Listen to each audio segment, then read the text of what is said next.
ஒரு குரு, இளம் சீடர்கள் எதிரில் உட்காந்துருக்கிறாங்க. குரு பாடம் நடத்திக்கிட்டு இருக்கிறார். சீடர்களுக்கு ஒரு ஆசை, அதாவது ஒரு முக்கியமான மந்திரத்தை நம்ம குருநாதர்கிட்ட இருந்து கற்றுக்கணும் அப்படிங்கிறது அவங்க ஆசை. அது என்ன மந்திரம்னா, இறந்தவரை உயிர்ப்பிக்கக்கூடிய புனித மந்திரம், அதாவது செத்தவங்களுக்கு மீண்டும் உயிர் உண்டாக்குகிற மந்திரம். குருவே, தயவு பண்ணி அந்த மந்திரத்தை எங்களுக்கு உபதேசிக்கணும் அப்படின்னு கேட்டாங்க.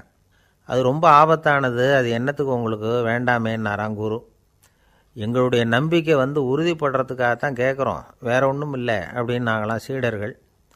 பக்குவப்படாத அறிவுங்கிறது ரொம்ப ஆபத்தானது அப்படின்னாராம் குரு. இது சீடர்களுக்கு புரியல. அது எப்படிங்க பக்குவப்படாத அறிவு ஆபத்தானதுன்னு சொல்கிறீங்க, அப்படின்னா என்ன அப்படின்னு கேட்டிருக்காங்க சீடர்கள்.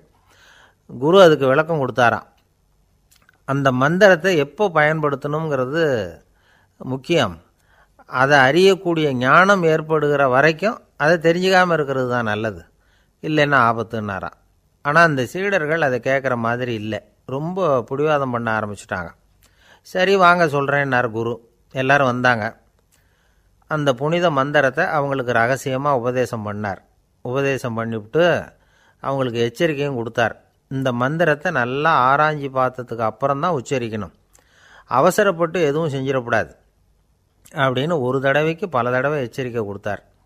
சரின்னு சொல்லிவிட்டு அவங்கெல்லாம் மந்திரத்தை கற்றுக்கிட்டு எழுந்திரிச்சு போயிட்டாங்க. ஒரு நாள் அந்த சீடர்கள் எல்லாம் மணற்பாங்கான இடத்துல அப்படியே நடந்து போயிட்டுருக்கிறாங்க. ஒரு பாலைவன பகுதி மாதிரி ஒரு இடம். அங்கே ஒரு இடத்துல எலும்புகள் குவியலாக கிடந்தது. உடனே இந்த சீடர்கள் முன்ன பின்ன யோசிக்காமல், தியானமும் பண்ணாமல், அந்த மந்திரத்தோட பயனை சோதித்து பார்க்கணும் அப்படின்னு நினச்சிக்கிட்டு அந்த மந்திரத்தை உச்சரிக்க ஆரம்பிச்சிட்டாங்க. அவ்வளவுதான். உடனே என்னாச்சு தெரியுமா, அந்த எலும்புகள் எல்லாம் ஓநாய்களாக மாறி அவங்கள துரத்த ஆரம்பிச்சுட்டுது. சீடர்கள் எல்லாம் தலைதெறிக்கி ஓட ஆரம்பிச்சிட்டாங்க. ஓநாய்களும் விடலை, அவங்கள துரத்தி பிடிச்சி கடித்து கொதற ஆரம்பிச்சுட்டுது. அப்போ தான் அந்த சீடர்களுக்கு குரு சொன்ன அறிவுரையோட அர்த்தம் புரிஞ்சுது. பக்குவப்படாத அறிவு ஆபத்தானது அப்படிங்கிறது. அதனால் இதிலேருந்து நாம் தெரிஞ்சுக்க வேண்டியது என்னென்னா, நாம் நம்ம அறிவை வளர்த்துக்கிட்டால் மட்டும் போதாது, அந்த அறிவை எப்போ எப்படி பயன்படுத்தணும் அப்படிங்கிற பக்குவமும் நமக்கு வரணும். அப்போ தான் வாழ்க்கை நல்லபடியாக அமையும், இல்லைன்னா இடைஞ்சல் தான்.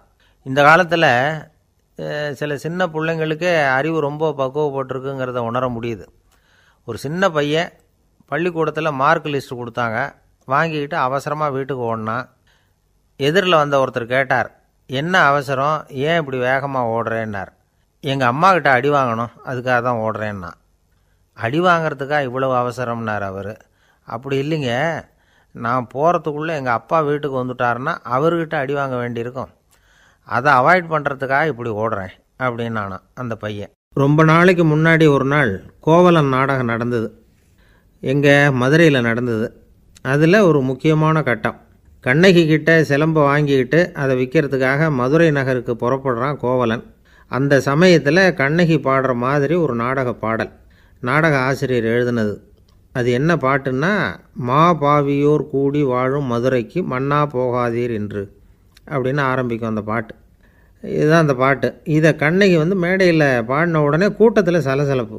நம்ம ஊர்லேயே நமக்கு முன்னாடியே நின்றுக்கிட்டு மா பாவியோர் கூடி வாழும் மதுரை அப்படின்னு சொல்கிறாங்களே, என்ன தைரியம் அப்படின்னு எல்லாம் குழப்பம் பண்ண ஆரம்பிச்சிட்டாங்க. மக்கள் சத்தம் போட ஆரம்பிச்சிட்டாங்க. எதிர்ப்பு குரல் அது பாட்டுக்கு வர வர அதிகமாக போட்டுது. கொண்டுக்கிட்டு வா அந்த நாடக ஆசிரியரை, எழுதுனது யார் அப்படின்னு ஒரே சத்தம், கூச்சல். வேறு வழி இல்லை. மெதுவாக மேடைக்கு வந்தார் அந்த நாடக ஆசிரியர். 4 பக்கத்திலிருந்தும் கேள்வி கணைகள். மக்களை பார்த்து கொஞ்சம் அமைதியாக இருங்கோ அப்படின்னு சொல்லிவிட்டு தன்னுடைய விளக்கத்தை சொல்ல ஆரம்பித்தார் அந்த நாடக ஆசிரியர். மா அப்படின்னு சொன்னால் திருமகளாகிய லட்சுமி அப்படின்னு அர்த்தம். பா அப்படின்னா கலைமகளாகிய சரஸ்வதி. வி அப்படின்னா மலைமகளாகிய பார்வதி. மா பாவியோர் அப்படின்னா திருமகளும் கலைமகளும் மலைமகளும், இவங்க மூவரும் அப்படின்னு அர்த்தம். இந்த 3 பேரும் வாழ்கின்ற மதுரை புனிதம் நிறைந்தது, சகல செல்வங்களும் நிறைஞ்சது. அப்படிப்பட்ட ஊரில் நான் அணிந்து கொள்ளும் இந்த சாதாரண சிலம்பை யார் வாங்கிக்குவாங்க அப்படிங்கிற எண்ணத்தோடு தான் கண்ணகி அப்படி சொல்கிறா. அதை நினச்சி தான் நான் எழுதினேன். ஆகவே மதுரையை ரொம்ப சிரமப்படுத்தணும், ரொம்ப மோசமாக எழுதணும் அப்படிங்கிற எண்ணம்லாம் எனக்கு கிடையாது, பெருமைப்படுத்தணும்னு நினச்சி தான் அப்படி எழுதினேன் அப்படின்னு விளக்கம் கொடுத்தாராம். இந்த விளக்கத்தை கேட்டதும் எல்லாரும் ரொம்ப சமாதானம் ஆகிட்டாங்களாம். இப்படி விளக்கம் கொடுத்த அந்த நாடக ஆசிரியர் யார் தெரியுமா? அவர் தான் தமிழ் நாடக உலகின் முதல் ஆசான் சங்கரதாஸ் சுவாமிகள். அவருக்கு நகைச்சுவை உணர்வும் அதிகம். 1920ஆம் ஆண்டு திருநெல்வேலியில் அவர் தங்கியிருக்கிறார் நாடகம் நடத்துறதுக்காக. அவர் தங்கியிருந்த வீட்டில் கொசு மூட்டைப்பூச்சி அதிகமாக இருந்திருக்கு. அவரால் தூங்கவே முடியல. அவர் அனுபவித்த தொல்லைகள் ஒரு பாட்டாக உருவாச்சு. வேடிக்கையாக ஒரு பாட்டு எழுதினாராம். மூட்டையும் கொசுவும் ஒரு வீட்டிலே மீட்டிங் போட்டால் முன்னே நிற்க யாரால் முடியும்? கொசு மோகன ராகம் போல சத்தம் போட்டு முன்னே நின்று செய்திடும் யுத்தம். இதை மறுநாள் நாடகத்தில் கோமாளி வேஷம் போட்ட ஒரு சிறுவனை விட்டு பாட வச்சுருக்கார். எல்லாரும் சிரித்து ரசித்தாங்களாம். சங்கரதாஸ் சுவாமிகள் கல்யாணமே பண்ணிக்கல, துறவி மாதிரியே வாழ்ந்திருக்கார். தமிழ் நாடக கலைக்கு தன்னையே அர்ப்பணம் பண்ணிக்கிட்டவர் அவர். 1922 நவம்பர் மாதத்தில் ஒரு நாள் புதுச்சேரியில் அவர் வாழ்க்கை முடிஞ்சுது. அப்போ அவருக்கு வயசு 55. சங்கரதாஸ் சுவாமிகள் நாடக ஆசிரியர் மட்டும் இல்லை, மேடை நாடக இயக்குனர், தயாரிப்பாளர், அவரே ஒரு சிறந்த நடிகர். ஒரு தடவை சாவித்திரி நாடகத்தில் இவர் யமதர்மனாக வேஷம் போட்டு நடிச்சிருக்கிறார். நாடகம் பார்த்துக்கிட்டு இருந்த கருவுற்ற ஒரு பெண்மணிக்கு பயத்தினால அங்கேயே குழந்தை பிறந்துட்டு தான். அந்த நிகழ்ச்சிக்கு அப்புறம் இவர் இந்த வேஷம் போடுறப்போலாம் ஜனங்களுக்கு முன்கூட்டியே எச்சரிக்கை கொடுக்க ஆரம்பிச்சிருவாராம். அதாவது அப்படி யாராவது பயப்படுறவங்க இருந்தால் கொஞ்சம் கண்ணை மூடிங்க அல்லது எழுந்திரிச்சு போடுங்கன்னு. நடிப்புன்னா அப்படிலாம் இருக்கணும். இந்த காலத்தில் நடிகர் ஒருத்தர் சொன்னார், சார் நான் இந்த நாடகத்தில் நடிக்கிறப்போ முகத்தில் நவரசங்களையும் காட்டி நடித்தேன், உணர்ச்சிகளையெல்லாம் நல்லா காட்டி நடித்தேன். அப்படி இருந்தும் ஜனங்கள் கல் எடுத்து மேடையில் வீசிவிட்டாங்க சார் அப்படின்னார். நாடகத்தில் உங்களுக்கு என்ன வேஷம் அப்படின்னு கேட்டாங்க. அது செத்து கிடக்கிற பணமாக நடித்தேன் சார் அப்படின்னார். என்னுடைய நண்பர் ஒருத்தர், அவருக்கு ஜாதகத்தில் நம்பிக்கை உண்டு. அவரே ஜோசியமெல்லாம் பார்ப்பார். என்ன சார் இந்த காலத்தில் இதையெல்லாம் நம்பிக்கிட்டு இருக்கீங்களேன்னு கேட்டால், உங்களுக்கு ஒன்றும் தெரியாது சார், இந்த உலகத்தில் ஒவ்வொருத்தரும் அவங்கவுங்க செய்கிற நல்லது கெட்டதுக்கு தகுந்த பலனை அனுபவிச்சே தீரணும்பார்.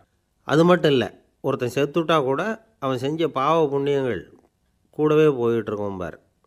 அது எப்படி கூட போகும் அப்படின்னு குதர்க்கமாக கேட்டால், அதுக்கு அவர் ஒரு கதை சொன்னார். அது ரொம்ப சுவாரஸ்யமாக இருந்தது. ஒரு ஊரில் ஒருத்தர் இருந்தாராம்.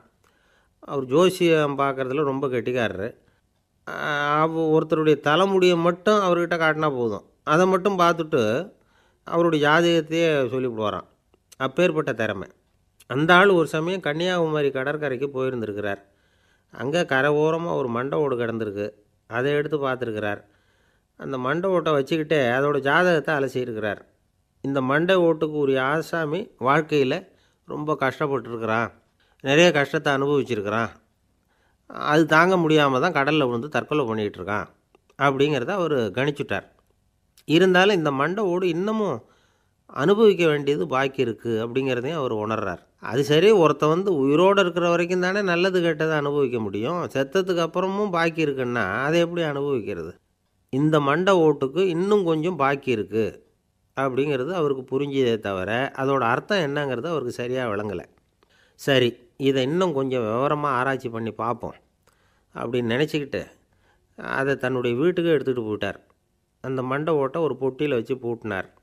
தன்னுடைய தனி அறையில் அதை பத்திரமாக வச்சுக்கிட்டார். தினமும் ராத்திரி ஆனதும் தன்னுடைய மனைவியை பார்த்து, நீ போய் பூஜை அறையில் தனியாக படுத்துக்கோ அப்படின்னு சொல்லிவிட்டு இவர் தினம் ராத்திரி 12 மணிக்கு பொட்டியை திறந்து பார்ப்பார். மண்டை ஓடு அப்படியே இருந்ததே தவிர இன்னும் கொஞ்சம் பாக்கி இருக்குங்கிறதுக்கு அர்த்தம் அவருக்கு விளங்கலை. அந்த மண்டை ஓட்டுக்கு இன்னும் என்ன பாக்கி இருக்க போகுது? இப்படியே ஒரு 10 நாள் போச்சு. அந்த வீட்டம்மாவுக்கு சந்தேகம் வந்துட்டுது. நம்ம வீட்டுக்காரர் நம்மளை தனியாக ஏன் தூங்க சொல்கிறார் அப்படிங்கிற சந்தேகம். உடனே பக்கத்து வீட்டு அம்மாக்கிட்ட விஷயத்தை சொல்லியிருக்கிறாங்க. அந்த அம்மா உடனே, நீ கவலைப்படாத, நான் கண்டுபிடிச்சி சொல்கிறேன்னு சொல்லிவிட்டாங்களாம். அன்றைக்கி ராத்திரியே ஜன்னல் வழியாக எட்டி பார்த்துருக்குறாங்க. இந்த ஆள் மண்டை ஓட்டை கையில் வச்சுக்கிட்டு அதை திருப்பி திருப்பி அப்படியும் அப்படியும் பார்த்துக்கிட்டு இருந்தது தெரிஞ்சுட்டுது. மறுநாள் காலையில் அவரோட மனைவியை பார்த்தாங்க. ஏம்மா, உன் வீட்டுக்காரருக்கு நீ முதல் மனைவியா 2வது மனைவியா அப்படின்னு கேட்டாங்க. எனக்கு தெரிஞ்ச வரைக்கும் நான் ஒருத்தி தான் அவருடைய மனைவின்னாங்க. அப்படி இல்லை, நீ அவருக்கு 2வது மனைவி. முதல் மனைவியின் மண்டை ஓடு தான் அவர் கையில் இருக்குப்போ, அதை தான் அவர் தினமும் ராத்திரியில் எடுத்து பார்த்துக்கிட்டு இருக்கிறாரு அப்படின்னு விட்டாங்க அந்த அடுத்த வீட்டம்மா. அப்படியா விஷயம்னு சொல்லிவிட்டு கணவன் வீட்டில் இல்லாத நேரமாக பார்த்து அந்த மண்டை ஓட்டை எடுத்து கொண்டாந்து ஒரு உரலில் போட்டு உலக்கையால் குத்தி நொறுக்க ஆரம்பிச்சுட்டுது அந்த அம்மா. வெளியே போயிருந்த அந்த ஆள் அப்போ தான் உள்ளே நுழைஞ்சார். மண்டை ஓடு உலக்கைக்கிட்ட குத்து வாங்கிட்டு இருக்கு. அது அனுபவிக்க வேண்டியது இன்னும் கொஞ்சம் பாக்கி இருக்குது அப்படிங்கிறதுக்கான அர்த்தம் எனக்கு இப்போ தான் புரிஞ்சுதுன்னாராம் அவர். இந்த கதையிலேருந்து நாம் இன்னொரு நீதியையும் புரிஞ்சுக்கணும். அதாவது நம்ம வீட்டை பற்றி நமக்கு தெரியாததெல்லாம் அடுத்த வீட்டுக்காரங்களுக்கு நல்லா தெரியும். ஒருத்தர் ரொம்ப கவலையோடு உட்காந்துருந்தார். எதை பற்றி சார் கவலைப்படுறீங்கன்னு கேட்டோம். எதிர்காலத்தை பற்றி கவலைப்படுறேன்னார். ஏன்னு கேட்டோம். என்ன பண்ணுறதுன்னே தெரியல சார், எதிர்காலம் ஒரே இருட்டாக இருக்குது, பாதையே புரியலன்னார். இன்றைக்கி நம்ம இளைஞர்கள் பல பேருக்கு எதிர்காலம் இருட்டாக தான் தெரியுது. அவங்கெல்லாம் இந்த கதையை கொஞ்சம் கேட்கணும். ஒரு மலை அடிவாரத்தில் ஒரு சின்ன கிராமம். அந்த மலை ரொம்ப உயரமானது. அடர்த்தியாக செடி கொடிகள் மரங்கள் அதில் மண்டி கிடக்குது. பகல் வேளையில் இருட்டாக தான் இருக்கும், அவ்வளோ அடர்த்தி. அந்த மலை உச்சியில் ஒரு கோவில். நாள் ராத்திரியே புறப்பட்டால் தான் காலையில் அந்த கோவிலுக்கு போய் சேர முடியும். கிராமத்து இளைஞன் ஒருத்தன் அந்த மலை உச்சிக்கு போக வேண்டியிருந்தது. கையில் ஒரு விளக்கை எடுத்துக்கிட்டு நாள் ராத்திரியே புறப்பட்டான். புறப்பட்டு போனவன் கிராமத்து எல்லையிலேயே நின்றுட்டான். ஏன் தெரியுமா? அவன் கையில் இருந்த விளக்கோட வெளிச்சம் 10 அடி தூரத்துக்கு தான் தெரியுது. அது வரைக்கும் தான் பாதை தெளிவாக இருக்குது. அதுக்கு அப்பாலெல்லாம் ஒரே இருட்டாக இருக்குது, பாதை புரியல. இவன் யோசனை பண்ணி பார்த்தான். மனசுக்குள்ளே ஒரு சந்தேகம். 10 அடி தூரம் தானே வெளிச்சம் தெரியுது, அப்படின்னா நாம் 10 அடி தூரம் தானே போக முடியும். அதுக்கும் அந்தாண்ட ஒரே இருட்டாக இருக்குதே, அதில் எப்படி நாம் நடந்து போகிறது? நாம் ரொம்ப தூரம் நடந்து போய் ஆகணுமே. அப்படிப்பட்ட நினப்பெல்லாம் அவனுக்கு வந்துட்டுது. இதுதான் அவன் மனசில் ஏற்பட்ட தயக்கம். இப்படி யோசிச்சுக்கிட்டே அந்த இளம் ஆசாமி புறப்பட்ட இடத்துலையே நின்றுக்கிட்டு இருக்கிறான். அந்த சமயத்தில் ஒரு வயசான பெரியவர் அந்த பக்கமாக வந்தார். அவர் கையில் இதை விட சின்னதாக ஒரு விளக்கு வச்சுருந்தார். அது எப்படின்னா அது ஒரு 5 அடி தூரத்துக்கு தான் வெளிச்சம் காட்டுது. அவ்வளவு சின்ன விளக்கு. அவரும் மலை உச்சிக்கு போகிறதுக்காக தான் வந்துக்கிட்டு இருக்கிறார். அவரை பார்த்து இவன் கேட்டான், என்ன பெரியவரே, இவ்வளவு சின்ன விளக்கை வச்சுக்கிட்டு அவ்வளவு தூரத்துக்கு எப்படி மலையேற போகிறீங்க அப்படின்னு கேட்டான். நீ ஏன் இப்படி தயங்கிட்டே நிற்கிறேன்னு கேட்டார் பெரியவர். என்கிட்ட இருக்கிற விளக்கு 10 அடி தூரத்துக்கு தான் பாதையை காட்டுதுன்னா.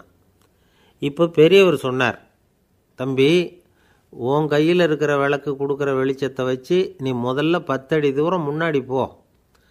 10வது அடியில் போய் நின்றுக்கிட்டு பாரு. மறுபடியும் ஒரு 10 அடி தூரத்துக்கு பாதை தெரியும். இப்படி உன் கையில் இருக்கிற விளக்கு தொடர்ந்து வெளிச்சம் காட்டிக்கிட்டே இருக்கும்.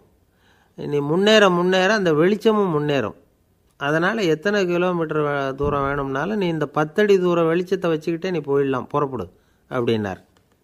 இப்போ தான் அந்த பெரியவர் சொன்னது இளைஞனுக்கு பளிச்சுன்னு புரிஞ்சுதான். உடனே உற்சாகமாக புறப்பட்டான், உச்சிக்கு போய் சேர்ந்தான். இந்த கதையிலேருந்து நாம் புரிஞ்சிக்க வேண்டியது என்ன தெரியுமா? நீண்ட கால திட்டம் ஒன்று போடும் பொழுது நமக்கு முன்னாடி இருக்கிறத மறந்துட்டு மனசை போட்டு குழப்பிக்கக்கூடாது. உங்கள் கையில் என்ன இருக்கோ அதுலேயே உங்கள் எதிர்காலம் மறைஞ்சிருக்குது. கண் முன்னாடி தெரியறத வச்சு ஆரம்பிங்க, போக போக வழி தானாக புலப்படும் அப்படிங்கிறார் ஒரு பெரியவர். பெரிய பயணங்களையெல்லாம் இப்படி தான் நடத்த வேண்டியிருக்கும். ஒவ்வொரு அடியாக எடுத்து வச்சா ஓடி போய் சேர்ந்து விடலாம். மலைச்சி போய் நின்றுட்டா நின்றுக்கிட்டே இருக்க வேண்டியது தான். நம்ம ஆள்லாம் ரொம்ப மோசமாக இருக்கிறாங்க. ஒருத்தன் அப்படி தான் நீண்ட தூர பிரயாணம் ஒன்று புறப்பட்டான். ரயில் போய்கிட்டே இருந்தது. கொஞ்சம் தூரம் போச்சு, பாதி வழியில் கையில் வச்சுருந்த டிக்கெட்டை காற்றுல விட்டுட்டான். ஐயோ, என் டிக்கெட்டு போயிட்டுதே அப்படின்னு கத்த ஆரம்பிச்சிட்டான். பக்கத்தில் இருந்த பெரியவர் அவனை பார்த்து பரிதாபப்பட்டு, கவலைப்படாத தம்பி, போனால் போகுது, வேறு டிக்கெட் வாங்கிக்கலாம் அப்படின்னு ஆறுதல் சொன்னார். அதுக்கு அவன் சொல்கிறான், சார், நான் அதுக்காக அழலை, அந்த டிக்கெட்டு கிடைச்சா தானே நான் எந்த ஊருக்கு போகணுங்கிறது எனக்கு தெரியும் அப்படிங்கிறான். ஒரு ஊரில் ஒரு ஆள் இருந்தான். அவனுக்கு ஒரே ஒரு மகள். அவளை நல்ல இடத்துல கட்டி கொடுக்கணும்னு ஆசைப்பட்டான். அதுக்காக மாப்பிள்ளை தேடிகிட்டு இருந்தான். அவன் கொஞ்சம் வசதியான ஆள், அதனால் நிறைய பேர் வந்தாங்க. இருந்தாலும் ஒரு நல்ல குணமுள்ள மாப்பிள்ளையாக இருக்கணும் அவன் எதிர்பார்த்தான். அப்படி இருக்கணும்னு தொடர்ந்து முயற்சி பண்ணான். கடைசியாக ஒரு 3 பேர் கிடைச்சாங்க. அந்த 3 பேரில் யாரை தேர்ந்தெடுக்கிறது, இதுதான் அவனுக்கு வந்த குழப்பம். இந்த நிலைமையில் ஒரு பெரியவரை தேடி போனான். அவர்கிட்ட தன்னுடைய பிரச்சனையை சொன்னான். அவர் கொஞ்சம் யோசனை பண்ணார். அதுக்கப்புறம் 3 பேரையும் கூப்பிட்டார். இதை பாருங்கப்பா, உங்கள் 3 பேருக்கும் 3 மாத கால அவகாசம் தர்றேன். நீங்கள் இப்போ போகலாம். 3 மாதம் கழித்து திரும்பி வரலாம். அப்படி வரும்பொழுது இந்த 3 மாத காலத்தில் நீங்கள் செஞ்ச நல்ல காரியம் ஏதாவது ஒன்று சொல்லணும். அதை வச்சு உங்களில் ஒருத்தரை நாங்கள் தேர்ந்தெடுத்துக்கிறோம் அப்படின்னு சொன்னாராம். 3 பேரும் சரின்னு சொல்லிவிட்டு திரும்பி போயிட்டாங்க. 3 மாதம் ஆச்சு. அதுக்கப்புறம் ஒரு நாள் திரும்பி வந்தாங்க.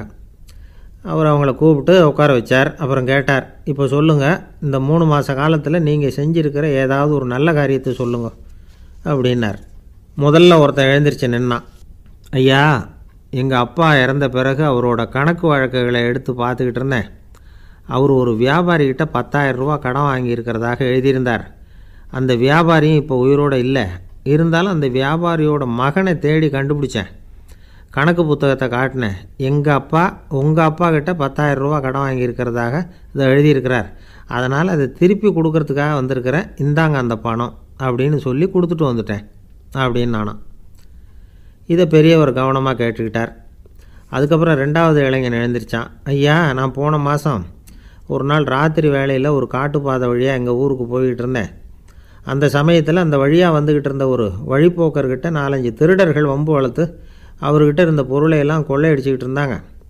நான் உடனே ஒரு குச்சியை எடுத்துகிட்டு ஓடினேன். அந்த திருடர்களை அடித்து விரட்டினேன். பொருளையெல்லாம் மீட்டு அந்த வழிப்போக்கர்கிட்ட ஒப்படைச்சேன். அவரை பத்திரமா அழைச்சிட்டு போய் அவர் வீட்டில் விட்டுட்டு வந்தேன் அப்படின்னு நானும். இதையும் பெரியவர் கவனமாக கேட்டுக்கிட்டார். அடுத்தபடியாக 3வது இளைஞன் எழுந்திரிச்சான். ஐயா, போன மாதம் ஒரு நாள் நான் ஒரு மலைப்பாதை வழியாக போய்கிட்டு இருந்தேன். மலைப்பாதை விளிம்பில் ஒரு மதகு கட்டை, அது மேலே ஒரு ஆள் படுத்து தூங்கிட்டு இருந்தான். அந்த பக்கம் தவறி உருண்டு விழுந்திருந்தான்னா அதில் பாதாளம். அது மலையடி வாரத்தில் போய் தான் விழணும், அவ்வளவு பள்ளம். அது தெரியாமல் அவன் பாட்டுக்கு தூங்கிட்டு இருந்தான். நான் உடனே அவன்கிட்ட ஓடி போய் குனிஞ்சு அவன் முகத்தை பார்த்தேன்.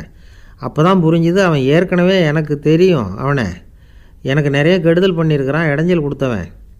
இருந்தாலும் ஐயோ பாவம்னு நினச்சி அவனை எழுப்பி பாதுகாப்பாக வேற ஒரு இடத்துல படுக்க வச்சுட்டு வந்தேன் அப்படின்னு நானும். பெரியவர் இதையும் கேட்டுக்கிட்டார். அதுக்கப்புறம் அவங்க 3 பேரையும் பார்த்து, நீங்கள் போகலாம், நாங்கள் யோசித்து முடிவு பண்ணி உங்களுக்கு சொல்லி அனுப்புகிறோம் அப்படின்னாராம். அந்த இளைஞர்கள் புறப்பட்டு போயிட்டாங்க. அதுக்கப்புறம் அந்த பெண்ணோட அப்பாவை பார்த்து சொன்னார், இந்த 3 பேருமே நல்ல பிள்ளைங்க தான், அதில் ஒன்றும் சந்தேகம் இல்லை. இருந்தாலும் இந்த 3 பேர் செஞ்ச செயல்களையும் ஒப்பிட்டு பார்க்க வேண்டியிருக்கு. முதல் இளைஞன் நேர்மைக்கு எடுத்துக்காட்டாக விளங்குறான். இந்த காலத்தில் இது மாதிரி இளைஞர்களை பார்க்குறது ரொம்ப கஷ்டம்தான். இருந்தாலும் அவன் கடமையை தான் செஞ்சான். 2வது இளைஞன் நல்ல வீரன், தைரியசாலி. ஒரு வீரன் எதை செய்யணுமோ அதைத்தான் இவன் செஞ்சான். இவன் ஒரு லட்சிய மனிதன். 3வது இளைஞன் தன்னுடைய பகைவனுக்கே உதவி செஞ்சுருக்கான். அவன் உயிரை காப்பாற்றியிருக்கிறான். பகைவனுக்கு அருள்வதுங்கிறது ஒரு சாதாரண மனுஷனால் செய்யக்கூடிய காரியம் இல்லை. பகையை மறக்கிறதும் பகைவனுக்கு அருள்வதும் தெய்வீக பண்புகள். அதனால் இவனையே உன்னுடைய மகளுக்கு ஏற்ற மாப்பிள்ளையாக தேர்ந்தெடுக்கலாம் அப்படின்னு சொன்னாங்களாம். ஒரு நல்ல நாளில் அவங்களுக்கு திருமணம் நல்ல விதமாக நடந்து முடிஞ்சுதான். இது சுவாமி சின்மயானந்தர் சொல்லியிருக்கிற ஒரு கதை. இதிலேருந்து நாம் புரிந்து கொள்ள வேண்டிய ஒரு கருத்து, நமக்கு கெடுதல் பண்ணவங்களுக்கும் நாம் நல்லது செய்யணும். ஆனால் நடைமுறையில் அப்படி நம்மளால் செய்ய முடியறதில்ல. அதுதான் சிக்கல். நம்மால் ஒருத்தங்கிட்ட கேட்டேன், ஏண்டா உன்னுடைய பகைவன் ஒருத்தன் அது மாதிரி ஒரு மலைப்பாதை மதகு கட்டையில் படுத்திருந்தா உடனே நீ என்ன நினைப்ப அப்படின்னு கேட்டோம்.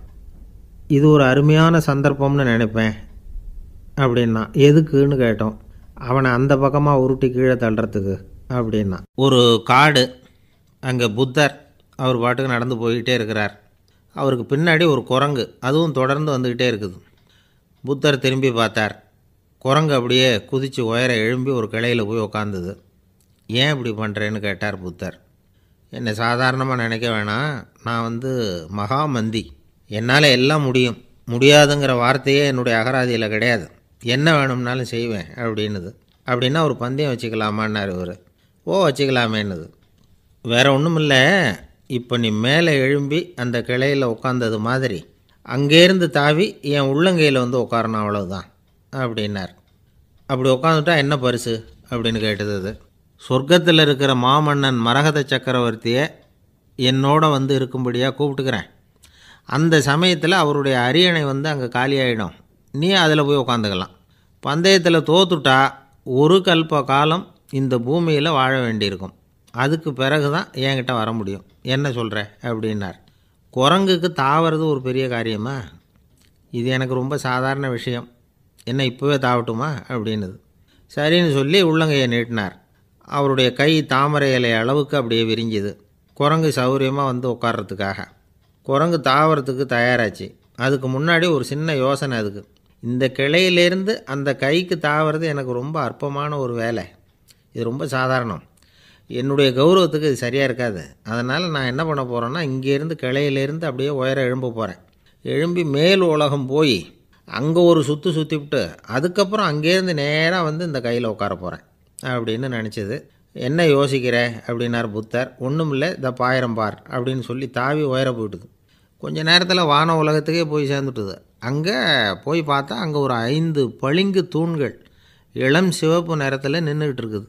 குரங்கு நினச்சிக்கிட்டது, புத்தர்கிட்ட போய் இந்த பளிங்கு தூண்களை பார்த்தோம்னு சொன்னால் அப்படியே திகைச்சி போயிடுவார், இந்த தூணில் ஏதாவது அடையாளம் செஞ்சுட்டு போகணும் அப்படின்னு அந்த இடத்துல மிதந்துக்கிட்டே நினச்சிது. உடனே ஒரு தூணில் எழுதிச்சு. என்ன எழுதிச்சுன்னா, ஒரு மகா ஞானி இங்கே வந்துட்டு போகிறார் அப்படின்னு எழுதிச்சு. எழுதிவிட்டு அப்படியே கீழே தாவி வந்து புத்தரோட உள்ளங்கையில் உட்காந்துது. எப்படி பார்த்தீங்களா என்னுடைய வேலை?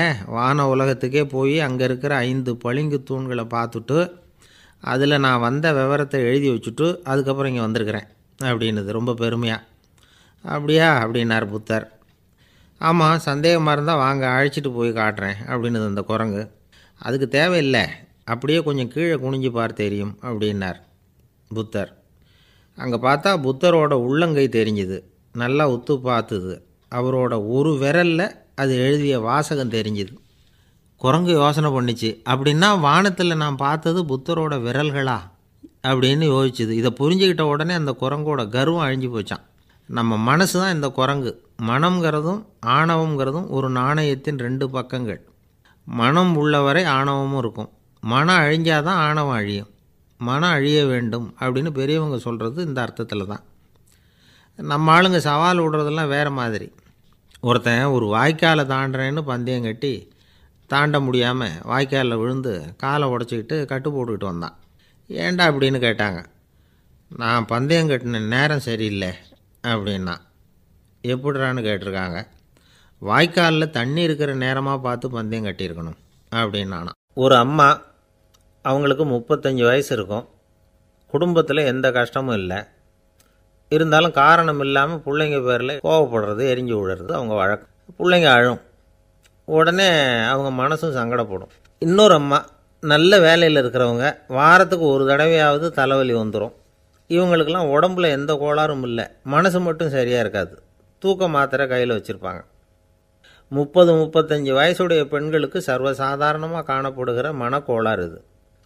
இதுக்கு பேர் மனவாட்டம், டிப்ரெஷன், மனமடிவு அப்படின்னு சொல்லலாம். இந்த நோய்க்கு அறிகுறி என்ன தெரியுமா? மனசில் வருத்தமான உணர்வு இருக்கும். அடிக்கடி அழலாம் போல தோணும். முன்னால் எல்லாம் எந்தெந்த செயலில் ஆர்வம் இருந்ததோ அதெல்லாம் குறைஞ்சிரும், அல்லது சுத்தமாகவே ஆர்வம் இல்லாமல் போயிடும். சில பெண்கள் இளம் வயசில் பக்கத்தில் இருக்கிறவங்க கிட்ட கலகலப்பாக பேசுவாங்க. வீட்டை அலங்கரிக்கிறதுல ஆர்வம் இருக்கும். இப்போ அதிலெல்லாம் ஆர்வம் இல்லாமல் போயிடும். எந்த வேலை செஞ்சாலும் சீக்கிரம் களைப்பு அடைஞ்சுடுறது மாதிரி ஆகிடும். நமக்கு யாருமே உதவியாக இல்லை, நம்ம எல்லோரும் கை விட்டுட்டாங்க போல் இருக்குதே அப்படிங்கிற உணர்வுலாம் உண்டாகும். தன்னைத்தானே குறை சொல்லிக்குவாங்க. நாம் தப்பு பண்ணிவிட்டோம் போல் இருக்குதே அப்படின்னு தோணும். குற்றம் பண்ணிட்டதா நினச்சி கஷ்டப்படுவாங்க. பசி இருக்காது, தூக்கத்தில் தொந்தரவு இருக்கும். அடிக்கடி செத்து போடலாங்கிற உணர்வு வரும். தற்கொலை பண்ணிக்கலாங்கிற எண்ணம் உண்டாகும். சில பேர் தற்கொலை முயற்சியில் கூட ஈடுபடுவாங்க. சில பேருக்கு பலவிதமான உடல் வலிகள் இருக்கும், பலவீனம் இருக்கும், சீக்கிரமாக களைப்படைஞ்சு போடுவாங்க. இதெல்லாம் மனவாட்ட நோய்க்கான தன்மைகள். இந்த மனவாட்டம், அதாவது டிப்ரெஷனை 2 வகையாக பிரிக்கலாமா. ஒன்று தானாக உண்டாக்கிக்கிறது, இன்னொன்று எதிர் விளைவை உண்டு பண்ணுகிற அல்லது நரம்பு சம்பந்தப்பட்ட டிப்ரெஷன். தானாக உண்டாக்கிக்கிற மனவாட்ட நோய் இருக்குது பாருங்கள், அதுக்கு ஏதாவது சூழ்நிலை காரணமாக இருக்கலாம், அல்லது இல்லாமலும் போகலாம். மூளையில் டொப்பாமைன் அல்லது செரோட்டோனின் இதோட அளவு குறையும் பொழுது இந்த டிப்ரெஷன் உண்டாகுது. இதுக்கு ஓரளவு பிறவி காரணங்கள் கூட இருக்கலாம். குடும்பத்தில் வேறு சிலருக்கும் வரலாம்.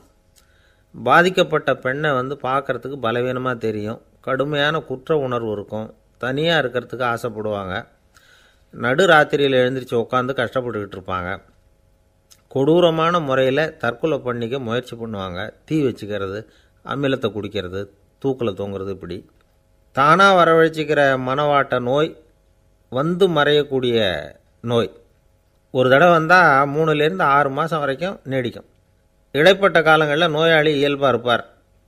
எதிர் விளைவை உண்டு பண்ணுகிற அல்லது நரம்பு சம்பந்தப்பட்ட மனவாட்ட நோய் எப்படின்னா, கணவன் மனைவி மாமியார் மருமகள் இப்படிப்பட்ட உறவு முறை பிரச்சனைகள், தோல்விகள், எரிச்சல்கள், ஆஃபீஸு பிரச்சனை, இப்படிப்பட்ட சூழ்நிலையால் உண்டாகிறது. எல்லாத்துக்கும் மருந்து இருக்குது, மார்க்கம் இருக்குது, கவலைப்பட வேண்டியதில்லை, தைரியமாக இருக்கணும். உளவியல் மருத்துவம் இதுக்கு ரொம்ப உபயோகமாக இருக்கும். சில பெண்களை பாருங்கள், அவங்க எதுக்கும் அலட்டிக்கிறது இல்லை. ஒரு அம்மா அப்படி தான் தன்னுடைய கணவனை அழைச்சிக்கிட்டு ஒரு மனநோய் மருத்துவர்கிட்ட வந்தாங்க. டாக்டர், எங்கள் வீட்டுக்காரர் திடீர்னு ஒரு மாதிரி ஆயிட்டார், வித்தியாசமாக நடந்துகிறார். எப்படின்னா, இவர் தன்னையே ஒரு ஒட்டடை குச்சியாக நினச்சிக்கிட்டு இருக்கிறார். அப்படி நினச்சிக்கிட்டு தன்னுடைய தலையாலேயே வீட்டில் உள்ள ஒட்டடையெல்லாம் தொடச்சிக்கிட்டு இருக்கிறார் அப்படின்னாங்க. எவ்வளவு நாளாக அப்படி இருக்குதுன்னு கேட்டார் டாக்டர். 1 வாரமாக அப்படி இருக்குது அப்படின்னாங்க அந்த அம்மா. அப்படின்னா முன்னாடியே ஏன் அழைச்சிட்டு வரல அப்படின்னு கேட்டார் டாக்டர். வீடு பூரா சுத்தமாகட்டுமேனு பார்த்துக்கிட்டு இருந்தேன் டாக்டர் அப்படின்னாங்களாம் அந்த அம்மா. ஒரே ஒரு ஊரில் ஒரு பாதிரியார் இருந்தார். ரொம்ப நாள் சந்தோஷமாக வாழ்ந்தார். ஒரு நாள் அவர் மடத்து சமையல் அறையில் பாத்திரங்களை கழுவி துலக்கி சுத்தப்படுத்திக்கிட்டு இருந்தார். அந்த சமயத்தில் ஒரு தேவதூதன் அவர் முன்னாடி வந்து நின்னான். இவர் நிமிர்ந்து பார்த்தார். ஆண்டவர் என்னை உங்ககிட்ட அனுப்பியிருக்கிறார், பரலோகத்தில் வாசம் செய்யறதுக்கு உங்களுக்கு நேரம் வந்துட்டுது அப்படின்னு அந்த ஆள். ஆண்டவருக்கு என்னோட ஞாபகம் வந்ததுக்கு நன்றி. ஆனாலும் இப்போ இங்கே நீயே பாரு, எவ்வளவு பாண்டங்கள் பாக்கி இருக்கு, இவ்வளவையும் நான் சுத்தப்படுத்த வேண்டியிருக்கு. நான் நன்றி கெட்டவனாக இருக்க விரும்பலை. இந்த பணியை முடிக்கிற வரைக்கும் என்னுடைய பரலோக வாழ்வை தள்ளி வைக்க முடியுமா? நீ என்ன நினைக்கிற அப்படின்னு கேட்டார். தேவதூதன் தனக்கே உரிய விவேகத்தோட அன்போட பாதிரியாரை பார்த்தான். சரி, என்ன செய்யலாம்ங்கிறத அப்புறம் சொல்கிறேன் அப்படின்னு சொல்லிவிட்டு புறப்பட்டு போயிட்டான். ஒரு நாள் அந்த பாதிரியார் தோட்டத்தில் உள்ள களைகளை எல்லாம் ஒரு களை கொத்தியால் கொத்தி களை எடுத்துக்கிட்டு இருக்கிறார். அந்த சமயத்தில் இந்த தேவதூதன் மறுபடியும் அவர் முன்னாடி நிற்கிறான். பாதிரியார் பார்த்தார். இதை பாரு, இந்த தோட்டம் பூராவும் எவ்வளவு களை மண்டி கிடக்கு, பரலோகம் கொஞ்ச காலம் எனக்காக பொறுத்திருக்கலாம்னு நீ நினைக்கிறியா அப்படின்னு கேட்டார். தேவதூதன் சிரிச்சுக்கிட்டே மறுபடியும் மறைஞ்சிட்டான். மறுபடியும் அவர் களை எடுக்கிறது, தானிய களஞ்சியத்துக்கு வர்ணம் பூசுறது, இப்படிப்பட்ட வேலைகளில் ஈடுபட்டிருக்கார். இன்னொரு நாள் ஒரு மருத்துவமனையில் நோயாளிகளை கவனிச்சிக்கிட்டு ரொம்ப தீவிரமாக இருக்கிறார் அந்த பாதிரியார். ஒரு நோயாளியோட தாகத்துக்கு தண்ணீர் கொடுத்துட்டு நிமிர்ந்து பார்க்குறப்போ தேவதூதன் மறுபடியும் அவர் முன்னாடி நிற்கிறான். இந்த தடவை பாதிரியார் தன்னலமற்றவராக பேரன்பை காட்டக்கூடிய வகையில் தன்னுடைய 2 கைகளையும் உயர்த்தியபடி தேவதூதனின் கவனத்தை பிணியால் வாடக்கூடிய நோயாளிகளின் பக்கம் திருப்பினாராம். தேவதூதன் ஒன்றும் சொல்லலை, மறைஞ்சிட்டான். அன்னைக்கு சாயந்தரம் பாதிரியார் மடத்தில் உள்ள தன்னுடைய அறைக்கு போய் இளைப்பாறினார். யோசித்து பார்த்தார். தேவதூதனையும் தேவதூதனின் விருப்பத்தையும் பல நாள் தள்ளி போட்டு வந்ததையும் அவர் ரொம்ப நினச்சி பார்த்தார். திடீர்னு தான் முதுமை அடைகிறதையும் சோர்வு அடைகிறதையும் உணர்ந்தார். ஆண்டவரை நினச்சார். ஆண்டவரே, உம்முடைய தூதனை மறுபடியும் என்கிட்ட அனுப்புனா நான் சந்திக்கிறதுக்கு ஆவலாக இருக்கேன் அப்படின்னு சொல்கிறப்பவே தேவதூதன் பக்கத்தில் நின்னான். பாதிரியார் நிமிர்ந்து பார்த்தார். நீ இப்போவே என்னை அழைச்சிக்கிட்டு போக விரும்பினா நான் பரலோகத்துக்கு வர்றதுக்கு தயாராக இருக்கேன்னார். தேவதூதன் அந்த பாதிரியாரை அன்போடவும் விவேகத்தோடவும் பார்த்து, நீங்கள் என் கூட பரலோகத்துக்கு வர்ற தயாராக இருக்கிறதா சொல்கிறீங்க, ஆனால் நீங்கள் இதுவரைக்கும் வேறு எங்கே இருந்ததா நினைக்கிறீங்க அப்படின்னானா. அப்படின்னா இதுவரைக்கும் இருந்த இடம்தான் பரலோகம் அப்படிங்கிறத உணர்த்தியிருக்கிறான். பரலோகம்னா என்னென்னு புரிஞ்சுக்கிறதுக்கு இந்த சம்பவம் நமக்கு உதவியாக இருக்குது. தொண்டு செய்கிறத விட பெரிய செயல் வேறு எதுவும் இருக்க முடியாது. அது நம்ம மனசுக்கு கொடுக்குற சுகத்தை வேறு எதுவும் கொடுக்க முடியாது. நாம் தொண்டு செய்கிற இடம் தான் அந்த புண்ணிய இடம். ஆனால் இந்த காலத்துல எல்லாம் நாம் தொண்டு செய்யணும்னு நினச்சி ஏதாவது ஆரம்பித்தா கூட அதை ஒரு மாதிரியாக சுற்றி நின்று வேடிக்கை பார்க்க ஆரம்பிச்சிடுறாங்க. ஒரு பெரியவர் அப்படி தான் ஒரு தொண்டு செஞ்சுக்கிட்டு இருந்தார். ஒரு கோவில் கட்டிக்கிட்டு இருந்தாங்க. அதில் ஒரு இடத்துல ஒரு பலகையை வச்சு ஆணி அடிக்கிற வேலையை செஞ்சுக்கிட்டு இருந்தார் அந்த பெரியவர். ஒரு சின்ன பையன் அதை ரொம்ப ஊக்கமாக அக்கறையாக கவனிச்சிக்கிட்டு இருந்தான். பெரியவர் இதை கவனித்தார். என்னப்பா பார்க்குற, உனக்கும் இது மாதிரி தொண்டு செய்யணும்னு ஆசையாக இருக்கா அப்படின்னு கேட்டார். அதுக்கு அந்த பையன் சொல்கிறான், அப்படி இல்லைங்க, நீங்கள் ஆணி அடிக்கிறப்போ கையில் சுத்தியால் அடிச்சுக்கிட்டா எப்படி துடிப்பீங்க எப்படி கத்துவீங்கன்னு தெரிஞ்சுக்கிறதுக்காக அதை பார்க்கணும்னு ஆசை, அதுக்காக தான் காத்துக்கிட்டு இருக்கேன் அப்படின்னு நானும். ஒரு ஊரில் ஒரு ஞானி இருக்கிறார், ரொம்ப பெரிய ஞானி, ரொம்ப வயசாகிட்டுது. கடைசி காலத்தில் அவர்கிட்ட சில பேர் வந்தாங்க. உங்கள் குரு யார் அப்படின்னு கேட்டாங்க. அவர் நிமிர்ந்து பார்த்தார். எனக்கு ஆயிரக்கணக்கான குருமார்கள் உண்டு, அவங்க பேரெல்லாம் சொல்லணும்னா இந்த காலம் பத்தாது, ஆனால் முக்கியமான ஒரு 3 பேரை பற்றி மட்டும் உங்களுக்கு சொல்கிறேன் அப்படின்னாராம். அப்புறம் சொன்னார், அந்த 3 பேரில் ஒருத்தன் ஒரு திருடன். ஒரு சமயம் ஒரு பாலைவனம் வழியாக நான் போய்கிட்டு இருந்தேன். அப்போது வழி தவறி போய் ஒரு கிராமத்துக்கு போயிட்டேன். அது இருட்டு நேரம், நடுராத்திரி, ஊரே உறங்கி போச்சு. அந்த நேரத்தில் ஒரு ஆள் மட்டும் ஒரு வீட்டு சுவத்தில் ஏதோ பண்ணி உள்ளே நுழையிறதுக்கு முயற்சி பண்ணிகிட்ருக்கிறான். அவங்கிட்ட போய் நான் இன்றைக்கி இங்கே எங்கே தங்க முடியும் அப்படின்னு கேட்டேன். அதுக்கு அவன், இந்த ராத்திரி வேளையில் அது ரொம்ப சிரமம், ஒரு திருடனோட உங்களால் தங்க முடியும்னா நீங்கள் என்னோட தங்கலாம் அப்படின்னா. நான் அவங்க கூட 1 மாதம் தங்கியிருந்தேன். ஒவ்வொரு நாள் ராத்திரியும் இப்போ நான் என்னுடைய வேலைக்கு போகிறேன், நீங்கள் ஓய்வு எடுத்துக்கோங்க அப்படின்னு சொல்லிவிட்டு போவான். அவன் திரும்பி வந்த உடனே உனக்கு ஏதாவது கிடச்சிதான்னு நான் கேட்பேன். அதுக்கு அவன், இன்றைக்கி ராத்திரி ஒன்றும் இல்லை, நாளைக்கு மறுபடியும் முயற்சி பண்ணுவேன் அப்படின்பா. எப்பவும் அவன் நம்பிக்கை இழந்ததே கிடையாது, எப்பவும் சந்தோஷமாகவே இருப்பான். நானும் ரொம்ப காலமாக தியானம் பண்ணிக்கிட்டே இருந்தேன், ஒன்றுமே நடக்கலை. ஆனால் நான் என்ன பண்ணேன் தெரியுமா, மனசு வருத்தப்படும், நம்பிக்கை இழந்துருவேன். அப்போல்லாம் அந்த திருடனுடைய விடாமுயற்சி தான் ஞாபகத்துக்கு வரும். அதனால் அந்த திருடன் எனக்கு ஒரு குரு. என்னுடைய 2வது குரு யாருன்னா அது ஒரு நாய். இது எப்படின்னா, ஒரு சமயம் எனக்கு ரொம்ப தாகமாக இருந்தது. ஒரு நதியை நோக்கி போய்கிட்டு இருந்தேன். அப்போ ஒரு நாயும் வந்தது, அதுக்கும் தாகம். ஓடி வந்து ஆற்றை பார்த்துது. அதோட நிழல் வந்து ஆற்றுல தெரிஞ்சுது. அதை பார்த்ததும் பயந்துட்டுது. அதாவது அது தன்னுடைய சொந்த உருவத்தையே கண்டு பயந்தது. அதை பார்த்து குறைக்குது, திரும்பி ஓடிச்சு. ஆனால் அதுக்கு தாகம் அதிகமாக இருந்ததுனால அது மறுபடியும் திரும்பி வந்தது. பார்த்தா மறுபடியும் தண்ணியில் நாயோட உருவம் தெரியுது. இப்படி சில தடவை பண்ணிச்சு. இருந்தாலும் கடைசியில் தண்ணியில் குதிச்சுட்டுது துணிஞ்சி. இப்படி குதித்த உடனே அதோட உருவமும் மறைஞ்சுட்டுது. இதை பார்த்தேன். நான் என்ன புரிஞ்சுக்கிட்டேன்னா, எவ்வளவு தான் பயம் இருந்தால் கூட ஒருத்தன் தைரியமாக காரியத்தில் இறங்கணும் அப்படிங்கிறத புரிஞ்சுக்கிட்டேன். இந்த போதனை அந்த நாய்கிட்ட இருந்து எனக்கு கிடைச்சிது. இது ஒன்று. அடுத்தது என்னுடைய 3வது குரு யாருன்னா அது ஒரு சின்ன குழந்தை. நான் ஒரு சமயம் ஒரு நகரத்துக்கு போனேன். அங்கே ஒரு குழந்தை எரிகிற மெழுகுவத்தி ஒன்று எடுத்துக்கிட்டு வந்தது. நான் அந்த குழந்தைய பார்த்து வேடிக்கையாக கேட்டேன், ஏன் பாப்பா, இந்த மெழுகுவத்தியை நீயாவே கொளுத்துனியா அப்படின்னு கேட்டேன். ஆமான்னுது அந்த குழந்தை. சரி, இந்த மெழுகுவத்தி முன்னாடி எரியாமல் இருந்தது, இப்போ எரியுது.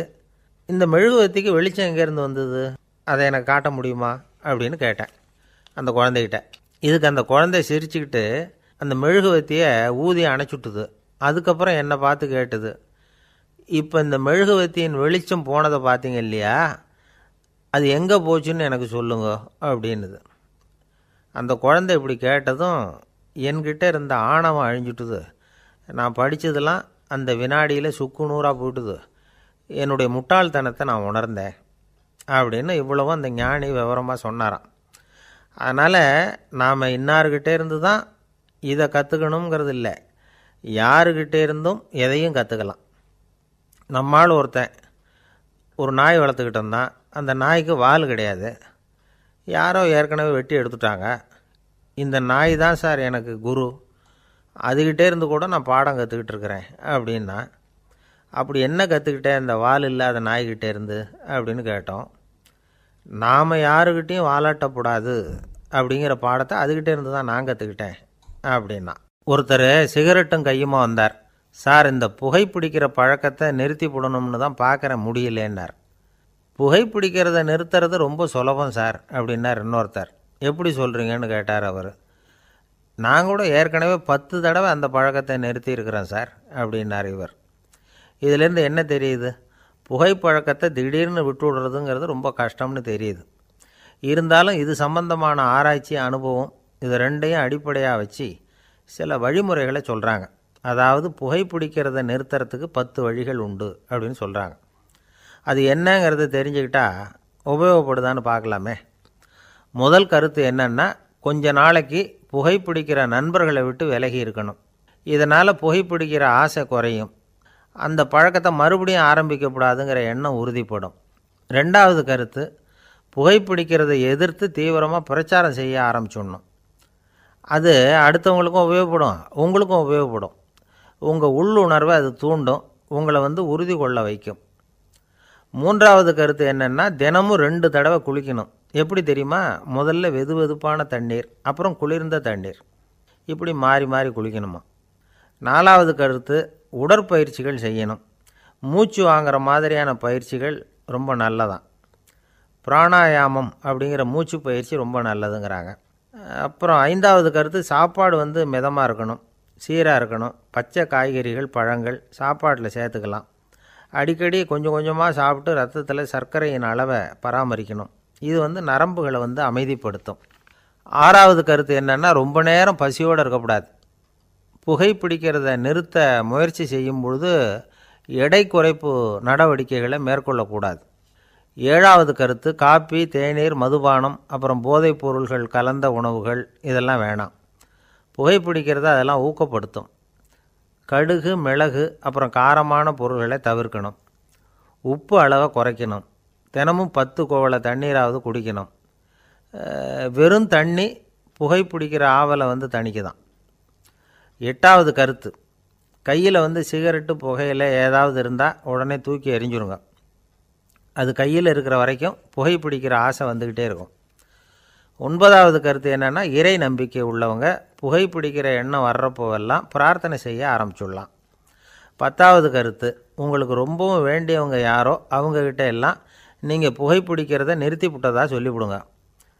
இந்த 10 வழிகளையும் கடைபிடிக்க ஆரம்பிச்சுட்டா புகைப்பிடிக்கும் பழக்கத்தை நிறுத்தி விடலாம் அப்படின்னு சொல்கிறாங்க அனுபவப்பட்டவங்க. முயற்சி பண்ணி பார்க்கலாம். ஒரு முக்கியமான இடத்துல நின்றுக்கிட்டு இருந்தார் ஒருத்தர். அங்கே இன்னொருத்தர், ஏன் சார் இந்த இடத்துல சிகரெட் பிடிக்கலாமா அப்படின்னு அனுமதி கேட்டார். இந்த இடத்துல சிகரெட் பிடிக்கக்கூடாதுங்க அப்படின்னாரு இவர். நீங்கள் இப்படி சொல்கிறீங்க, ஆனால் இந்த இடத்துல கீழே நிறைய சிகரெட் துண்டுகள் கிடக்குதே, அவங்கெல்லாம் யார்? அவங்கெல்லாம் உங்கள் மாதிரி என்கிட்ட அனுமதி கேட்காதவங்க அப்படின்னாராம் இவர். இந்த உலகத்தில் எவ்வளவோ உயிரினங்கள் இருக்குது. ஒவ்வொன்றும் ஒவ்வொரு விதமாக சண்டை போடுது. இப்போ 2 மாடு சண்டை போட்டுக்குதுன்னு வச்சுக்கோங்க, என்ன பண்ணும்? 2 முட்டிக்கும். அதுக்கு சண்டை போடுறதுக்கு ஆயுதமாக உபயோகப்படுறது அதோட கொம்பு. 2 சேவல் சண்டை போட்டுக்குதுன்னு வச்சுக்கோங்க, அதுக்கு ஆயுதமாக உபயோகப்படுறது அதோட கால் நகம். காலால் தான் அது ஒன்றோட ஒன்று சண்டை போட்டுக்கும். ஆனால் 2 மனுஷன் சண்டை போட்டுக்கிறான்னு வச்சுக்கோங்க, இவன் இன்னதை தான் ஆயுதமாக உபயோகப்படுத்துவான்னு குறிப்பிட்டு சொல்ல முடியாது. கல்லை எடுப்பான், கத்தி எடுப்பான், துப்பாக்கி எடுப்பான், என்ன வேணாலும் பண்ணுவான். வாயால் திட்டுவான், கையால் அடிப்பான், காலால் உதைப்பான், சகலகலாக வல்லவன். விலங்குகள்லாம் பொதுவாக வாயை சாப்பிட்றதுக்கு மட்டும்தான் உபயோகப்படுத்துது. ஆனால் இவனுக்கு சாப்பிட்றதுக்கும் அதுதான், சாப்பிட்டு விட்டு திட்டுறதுக்கும் அதுதான். ஆனால் ஒரு விஷயத்தில் மட்டும் கெட்டிக்கிறேன். அதாவது நாம் சண்டை போட்டுக்கிட்டாலும் பரவாயில்லை, கோழிகள் சண்டை போடாமல் இருக்கணும் அப்படின்னு ஆசைப்படுறான். எதுக்காக?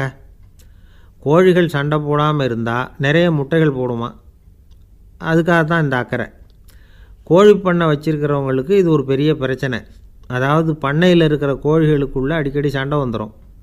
அதனால் முட்டை உற்பத்தி குறைஞ்சிரும். சரி, இதுக்கு என்ன பண்ணுறது? பண்ணையில் போய் உட்காந்துக்கிட்டு தினமும் பஞ்சாயத்து பேசிகிட்டு இருக்க முடியுமா? அமெரிக்காவில் கோழி பண்ணை வச்சுருக்கிற ஒருத்தர் இதை பற்றி யோசனை பண்ணி பார்த்தாராம். ஒரு வழியையும் கண்டுபிடிச்சிருக்கார். கோழிக்கெல்லாம் மூக்கு கண்ணாடி மாட்டி விட்டுட்டோம்னா அது சண்டை போடுற குணம் குறைஞ்சிரும், முட்டை அதிகமாகிடும். அந்த கண்ணாடியில் உள்ள லென்ஸு சிவப்பு நிறத்தில் இருக்கணும், அவ்வளவுதான் அப்படின்னு அவர் கண்டுபிடிச்சாராம். இது ஏற்கனவே நடைமுறையில் கண்டுபிடிக்கப்பட்ட ஒரு விஷயம். ஆனால் எல்லா கோழிக்கும் சிவப்பு மூக்கு கண்ணாடி எப்படி மாட்டி விடுறது? அப்படியே மாட்டி விட்டாலும் அது நழுவாமல் இருக்கணுமே. இப்போ நாமெல்லாம் நடு விரலால் மூக்கு கண்ணாடி நடுவில் தொட்டு அப்படி ஸ்டைலாக சரி பண்ணிக்கிறோம். அது மாதிரி கோழி எப்படி சரி பண்ணிக்கும்? இதுதான் பிரச்சனை.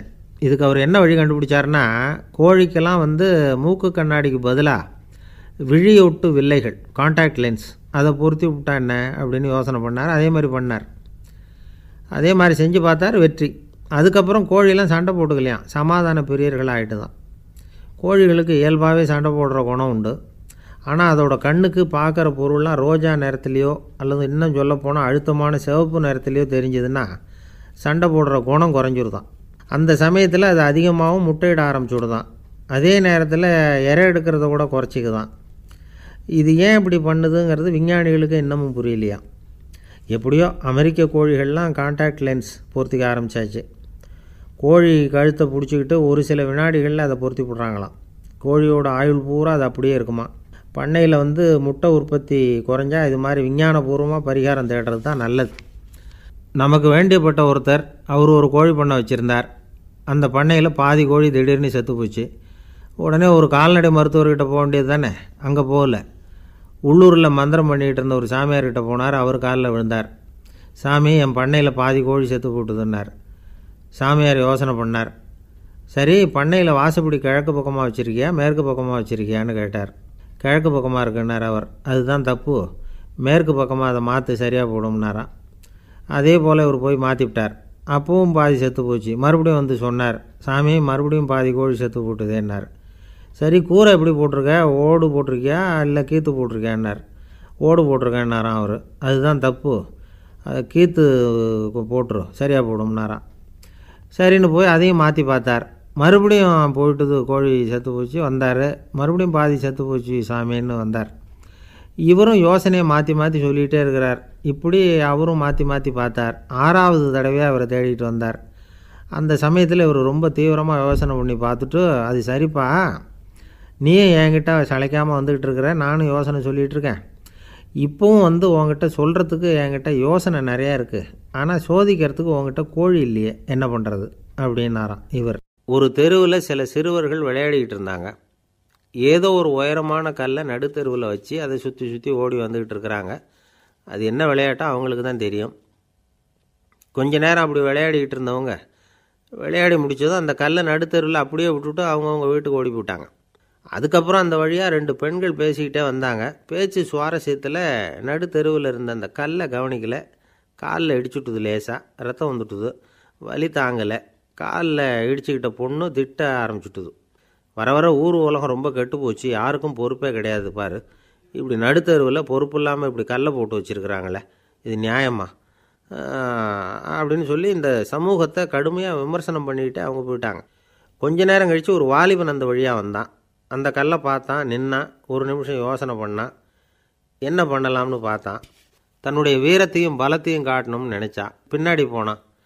அப்புறம் வேகமாக ஓடி ஒரு சின்ன ஹை ஜம்ப் அப்படியே துள்ளி குதித்தான். துள்ளி குதித்து தாண்டி அந்த பக்கமாக போய் விழுந்தான். அப்படியே விசில் அடிச்சுக்கிட்டு அவன் பாட்டுக்கு நடந்து போகிறான்.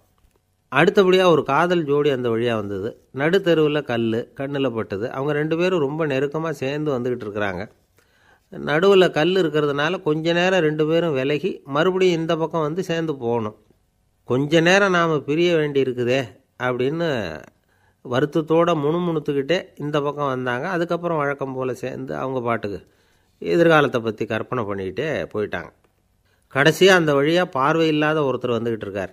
அவர் கையில் வழக்கமாக வச்சுருக்கிற அந்த ஊன்றுகோல், கையில் இருக்கிற அந்த ஊன்றுகோலால் தனக்கு முன்னாடி அப்படியும் இப்படியும் அப்படியே தட்டிக்கிட்டு பார்த்துக்கிட்டே அவர் மெதுவாக நடந்து வந்துக்கிட்டு இருக்கிறார். வழியில் இருக்கிற அந்த கல் தட்டுப்பட்டுது. உடனே நடுத்தெருவில் ஒரு கல் இருக்குங்கிறத அவர் புரிஞ்சுக்கிட்டார். உடனே குனிஞ்சார். அந்த கல்லை தடவி பார்த்து எடுத்தார். தெரு ஓரமாக கொண்டுட்டு போய் போட்டார். அதுக்கப்புறம் அவர் பாட்டுக்கு அவர் வழியில் நடந்து போனார். இப்போது இதில் பல பேர் வந்தாங்க போனாங்க. இவங்களில் பார்வை உள்ளவங்க யார், பார்வை இல்லாதவங்க யார்? இப்படி ஒரு கேள்வி கேட்டால் என்ன பதில் சொல்ல முடியும்? கொஞ்சம் யோசித்து பார்த்தா இன்றைக்கி பல பேர் இப்படி தான் இருந்துக்கிட்டு இருக்கிறோம். ஒரு ஆள் பார்க்குறதுக்கு பெரிய மனுஷன் மாதிரி இருக்கார். ஒரு தெரு வழியாக நடந்து வந்துக்கிட்டு இருந்தார். இருட்டு நேரம். வழியில் ஒரு பெரிய கல் கிடந்தது, கருங்கல். பார்த்தார். கொஞ்ச நேரம் யோசித்தார். போய் தூக்கி பார்த்தா ரொம்ப கனமாக இருந்தது. இன்னொரு ஆள் சேர்ந்தாதான் தூக்க முடியும். இவர் உடனே ரோட்டோரமாக போய் ஒரு மரத்தடியில் உட்காந்துக்கிட்டார். 2 பக்கமும் பார்த்துக்கிட்டே இருக்கார், யாராவது வர்றாங்களான்னு. கொஞ்ச நேரத்தில் ஒருத்தர் வந்தார். இவருக்கு தெரிஞ்சவர். என்னங்க இந்த நேரத்தில் இங்கே உட்காந்துருக்குறீங்கன்னு கேட்டார் அவர். அதோ அந்த கருங்கல் அப்படின்னு சுட்டி காட்டினார். ஓ, அதை தூக்கி ஓரமாக போடணுமா? வாங்க 2 பேரும் தூக்கலான்னார் வந்தவர். நான் அதுக்காக உட்காந்துருக்கலேன்னார் இவர். பின்ன வேற எதுக்காகன்னார் அவர். ஒரு மனுஷன் கருங்கல்லில் காலை இடிச்சுக்கிட்டான்னா எப்படி துள்ளுவான்னு பார்க்கணுங்கிறது எனக்கு ரொம்ப நாளாக ஒரு ஆசை. அதுக்காக தான் உட்காந்துருக்கிறேன் அப்படின்னாராம். என்னுடைய நண்பர் ஒருத்தர் ஆழ்ந்த சிந்தனையில் இருந்தார். என்ன யோசனை பண்ணுறீங்கன்னு கேட்டேன். தலைவர் ஆகணும்னு பார்க்குறேன், அதுதான் என்ன வழின்னு யோசிச்சுக்கிட்டு இருக்கேன்னார். நான் கூட அது மாதிரி யோசித்து பார்த்தேன். அதுக்கப்புறம் அந்த யோசனையை கை விட்டுட்டேன் அப்படின்னோம். ஏன்னு கேட்டார். அதுக்கான தகுதிகள் நமக்கு இல்லைங்கிறது புரியுது. அது நமக்கு புரியறத விட நம்ம விட மற்றவங்களுக்கு நல்லா புரிஞ்சு போச்சு. அதனால் பேசாமல் கம்முன்னு இருந்துடுறது தான் நல்லது அப்படின்னோம். தலைவர் ஆகிறதுக்கு தகுதிகள் வேறு உண்டோ அப்படின்னு கேட்டார். அவர் யதார்த்தமாக தான் கேட்குறார். நாங்கள் உடனே எங்ககிட்ட இருந்த ஒரு புஸ்தகத்தை எடுத்து அவர்கிட்ட கொடுத்தோம். படித்து பாருங்கன்னு. தலைவர் ஆகிறதுக்கு என்ன வழி அப்படிங்கிறத பற்றி அதில் போட்டிருக்கிறாங்க. முதல் வழி என்ன தெரியுமா? ஒரு 4 பேர் முன்னாடி இல்லைன்னா ஒரு கூட்டத்துக்கு முன்னாடி நீங்கள் பேச போகிறீங்க. அப்போ எப்படி ஆரம்பிக்கணும்னா, உண்மையான புகழ்ச்சி, நேர்மையான பாராட்டு, இதோடு ஆரம்பிக்கணும். எடுத்ததுமே அது சரியில்லை இது சரியில்லைன்னு பேசிகிட்டு இருக்கக்கூடாது. மக்களை பார்த்து நீங்கள் தான் தப்பு பண்ணிவிட்டீங்க அப்படின்னு நேரடியாக சொல்லக்கூடாது. தவறு இருந்தாலும் அதை மறைமுகமாக ஏதாவது கதை சொல்லி அதிலிருந்து அவங்க புரிஞ்சுக்கிற மாதிரி செய்யணும். அடுத்தவங்க பண்ண தப்பு என்னன்னு அலசறதுக்கு முன்னாடி நீங்கள் பண்ணின தப்பு என்னங்கிறத பற்றியே பேசுங்க. எதுக்கும் நேரடியாக உத்தரவு போட்டுக்கிட்டு இருக்கக்கூடாது. இதை நீங்கள் செய்யணும் அப்படின்னு சொல்கிறதுக்கு பதிலாக நீங்கள் இப்படி செஞ்சால் எப்படி இருக்கும் அப்படின்னு கேள்வி மாதிரி கேட்கணுமா. இப்படி கேட்டால் அது உத்தரவு மாதிரி தெரியாதான். அடுத்தவங்க மரியாதையை காப்பாற்றுறது மாதிரி பேசணுமா. உங்கள் பேச்சு இன்னொருத்தரை அவமானப்படுத்துறது மாதிரி இருக்கக்கூடாதான். ஏண்டா இவங்கிட்ட போய் மாட்டிக்கிட்டோம்னு யாரும் நினச்சிடக்கூடாது. ஒவ்வொரு சின்ன வளர்ச்சியையும் பாராட்டணும். வெற்றி சாதாரணமாக இருந்தாலும் பாராட்டாமல் இருந்துடக்கூடாது. பாராட்டும் பொழுது தாராளமாக இருக்கணும். குறை சொல்லும் பொழுது கவனமாக இருக்கணும். வாய்க்கு வந்தபடி பேசிவிட்டால் அதுக்கப்புறம் வகையாக மாட்டிக்கிட்டு முழிக்க வேண்டியிருக்கும். நீங்கள் பேசுகிறது இன்னொருத்தருக்கு ஒரு கௌரவத்தையும் மரியாதையும் உண்டு பண்ணுறது மாதிரி இருக்கணும். நீங்கள் பேசுகிறது அடுத்தவங்களுக்கு இருக்கிற கொஞ்ச நெஞ்ச மரியாதையும் எடுத்து விடுறது மாதிரி இருக்கக்கூடாது. உங்கள் பேச்சை கேட்டால் கேட்குறவங்களுக்கு ஒரு ஊக்கம் வரணும், உற்சாகம் வரணும். தவறு எதுவாக இருந்தாலும் அதை சுலபமாக திருத்திக்கலாம், சரி பண்ணிக்கலாங்கிறது மாதிரி இருக்கணும் உங்கள் பேச்சு. அடுத்தவங்களை சந்தோஷப்படுத்துங்க. உங்கள் யோசனையை கேட்டு நடந்துக்கிறதுனால அந்த சந்தோஷம் அவங்களுக்கு கிடைக்கணும். இந்த தகுதியெல்லாம் உங்ககிட்ட இருந்தால் நீங்கள் ஒரு சிறந்த தலைவராகலாம் அப்படின்னு அந்த புஸ்தகத்தில் போட்டிருக்குது. இந்த காலத்தில் தலைவர் ஆகிறதுக்கு வேறு சில தகுதிகள்லாம் கூட தேவைப்படுது. ஒரு புள்ள தன்னுடைய அப்பா கிட்ட, அப்பா உன்ன மாதிரியே நானும் அரசியலில் சேரணும், தலைவர் ஆகணும்னு ஆசைப்படுறேன். இன்னையிலேருந்து எனக்கு அரசியல் பாடம் கற்றுக் கொடு அப்படின்னு கேட்டிருக்கான். அவரும் சரின்னு சொல்லிவிட்டு ஒரு பெரிய ஏணியை எடுத்துகிட்டு வந்தாரான். ஒரு செவுத்தில் சாத்தினார். இந்த ஏணியில் ஏறி உயர போய் அங்கே பரன் மேலே இருக்கிற ஒரு புத்தகத்தை எடுத்துகிட்டு வாடான்ருக்கார் மகனை பார்த்து. அப்பா ஏணி ரொம்ப உயரமாக இருக்குது, நீ ஜாக்கிரதையாக இதை பிடிச்சிக்கோ, நான் ஏறி போகிறேன் அப்படின்னு நான் பையன். பயப்படாத நான் பார்த்துக்கிறேன்னார் அப்பா. பையன் ஏணியில் ஏறினா உச்சிக்கு போனதும் அப்பா கையை எடுத்துட்டார். ஏணி அப்படியே சரிஞ்சுட்டுது. பையன் பொத்துன்னு கீழே விழுந்துட்டான். இடுப்பை பிடிச்சிக்கிட்டே எழுந்திரிச்சான். என்னப்பா இது, இப்படி என்னை ஏற விட்டுட்டு கையை விட்டுட்டியே, இப்படி கைவிடலாமா அப்படின்னு கத்தியிருக்கான். அப்பா நிதானமாக சொன்னாராம், அவசரப்படாதேப்பா, அரசியலில் இதுதான் முதல் பாடம். பெத்த அப்பனாக இருந்தாலும் அவனை நம்பாதே அப்படின்னு உபதேசம். அன்பாக இருக்கணும்னு அநேக பெரியவங்க சொல்லியிருக்கிறாங்க. நாமளும் அதை கேட்டுவிட்டு அன்பு காட்டுறதுக்கு தயாராக தான் இருக்கிறோம். அதை வாங்கிறதுக்கு தான் ஆளை காணும். இருந்தாலும் அன்பில் எத்தனையோ வகை உண்டு. அதை சரியாக புரிஞ்சுக்கிட்டு அதுக்கப்புறம் அன்பு காட்ட ஆரம்பிக்கணும். வகையை புரிஞ்சிக்காமல் அன்பு காட்டினா வம்பில் மாட்டிக்க வேண்டியது தான். அன்புன்னா சாதாரணமாக நினச்சி விடாதீங்க. அதில் எவ்வளவு விதம் தெரியுமா? இரக்கம், கருணை, காருண்யம், பந்துத்துவம், பட்சம், பாசம், நேசம், விசுவாசம், அபிமானம், காதல், பக்தி, இப்படி பல விதமாக அதை பற்றி சொல்லி வச்சிருக்கிறாங்க பெரியவங்க. இந்த வார்த்தைகள்லாம் நாம் கேள்விப்பட்டது தான். இருந்தாலும் அதுகளுக்குள்ளே என்ன வித்தியாசம்னு கேட்டால் சரியாக சொல்ல தெரியாது. அதனால் இந்த வார்த்தைகளுக்கெல்லாம் பெரியவங்க என்ன விளக்கம் சொல்கிறாங்கன்னு இப்போ பார்க்கலாம். எளியவர்கள் மேலே செலுத்துகிற அன்பு இருக்கு பாருங்கள், அதுக்கு இரக்கம்னு பேர். அறிவு பலம், சரீர பலம், இது ரெண்டும் இல்லாதவங்க மேலே, அதாவது வலிமையற்றவர்கள் மேலே செலுத்துகிற அன்பு இருக்கு பாருங்க, அதுதான் கருணை. எறும்புலேருந்து யானை வரைக்கும் சகல ஜீவராசிகள் மேலேயும் காட்டுற அன்புக்கு காருண்யம்னு பேர், ஜீவகாருண்யம். சிவி சக்கரவர்த்தி காட்டின அன்பு இந்த ரகம். உறவினர்கள், சொந்தக்காரங்க, அவங்க வசதியாக இருந்தாலும் வறுமையில் இருந்தாலும் வித்தியாசம் இல்லாமல் காட்டுற அன்பு இருக்கு பாருங்க, அதுக்கு பேர் பந்துத்துவம். ஒரு எஜமானன் வேலையாள்கிட்ட காட்டுற அன்பு இருக்கு பாருங்க, அதுக்கு பேர் தான் பட்சம். அவனும் தன்னை மாதிரி மனுஷன்தாங்கிற நினைப்பு வேணும். ஒரு தாய் தன்னுடைய குழந்தை மேலே, ஒரு குழந்தை தன்னுடைய தாய் மேலே செலுத்துகிற அன்புக்கு பாசம்னு பேர். ஈருடல் ஓர் உயிர்னு நினைக்கிறது இது. ராமரும் கௌசலையும் இதுக்கு உதாரணம். தம்மை ஒத்த நண்பர்கள்கிட்ட செலுத்துற அன்புக்கு நேசம்னு பேரு. வயசு, செல்வம், அந்தஸ்து இந்த வித்தியாசமெல்லாம் பார்க்காம அவங்க சுக துக்கத்துல சமபங்கு எடுத்துக்கிறது இது. கிருஷ்ணன் குசேலர்கிட்ட காட்டினது இந்த ரகம். வேலை செய்யறவன் முதலாளிகிட்ட காட்டுற அன்புக்கு விசுவாசம்னு பேரு. தேசத்து மேலேயும் தாய்மொழி பேர்லையும் செலுத்துற அன்புக்கு அபிமானம்னு பேரு. தேசாபிமானம்னு சொல்றமே இதுதான். ஒரு கணவன் மனைவி பேர்ல காட்டுற அன்புக்கு காதல்னு பேரு. கடவுள் பேர்ல செலுத்துற அன்புக்கு பக்தின்னு பேரு. இப்படி அன்புல பல ரகம் இருக்கிறப்போ அதுல உள்ள வித்தியாசம் தெரியாம இடம் மாத்தி அன்பு காட்டினா இடைஞ்சல் தான். சரி, இந்த அன்பை பத்தி விஞ்ஞானம் என்ன சொல்லுது தெரியுமா? இதயத்தை பாதுகாக்கிறதுக்கு முக்கியமா தேவைப்படுற ஒண்ணு இந்த அன்புதான்னு சொல்லுது. நெதர்லாந்து விஞ்ஞானிகள் இதை ஆராய்ச்சி பண்ணியே கண்டுபிடிச்சிருக்கிறாங்க. கொஞ்சம் முயல் குட்டிகளை 2 பிரிவா பிரிச்சாங்க. 2 குரூப்புக்கும் கொழுப்பு அதிகமாக உள்ள ஆகாரத்தையே கொடுத்துட்டு வந்தாங்க. ஆனா ஒரு குரூப்புக்கு வெறுமன ஆகாரத்தை கொடுத்ததோட சரி, இன்னொரு குரூப் முயல்களுக்கு ஆகாரம் கொடுத்ததோட நிறுத்திக்கல. அதுக்கு முன்னாடி கூண்டுகளை திறந்து விட்டு முயல்களை கொஞ்ச நேரம் எடுத்து கொஞ்சி விட்டு அதுக்கப்புறமா ஆகாரம் கொடுத்தாராம் ஆராய்ச்சியாளர். இந்த குரூப்புக்கு இதய பாதிப்பு 60% குறைச்சலா இருந்துதான். சில நோயாளிகளுக்கு ஹார்ட் அட்டாக் வந்தாலும் அதை தாங்கிக்கிட்டு குணமாகிற சக்தி அதிகமா இருக்குது. இது எப்படின்னு ஆராய்ச்சி பண்ணி பார்த்துருக்குறாங்க. அவங்கெல்லாம் மனைவி தன் பேர்ல ரொம்ப அன்பா இருக்கிறதாக நினைக்கிறவங்களா இருக்கிறாங்களாம். இதய நோயாளிகள் பல பேரை சந்திச்சு இதய நோய் ஏற்பட என்ன காரணம்னு கேட்டிருக்கிறாங்க. அவங்க சொன்ன காரணம்லாம் சாப்பாடு சம்பந்தமா இல்லையா, மனைவி அன்பா இல்லை, இப்படிப்பட்ட காரணத்தை தான் சொல்றாங்களாம். அதனால இதயத்தை பாதுகாக்கணும்னு நினைக்கிறவங்க அடுத்தவங்க அன்பா இருக்கிறது மாதிரி பார்த்துக்குங்க, அதுதான் முக்கியம். ஒருத்தர் முகம் பூரா பிளாஸ்டரி போட்டுக்கிட்டு வந்தார். ரொம்ப கோபமா, என்னங்க ஆச்சுன்னு விசாரிச்சேன். எல்லாம் உங்களால தான் சார்னார். விவரமா சொல்லுங்களேன். என்ன உங்க தகவலை கேட்டுட்டு ஒரு பூனைக்குட்டியை கையில் எடுத்தேன், அன்பா அதை தடவி கொடுக்கறதுக்காக.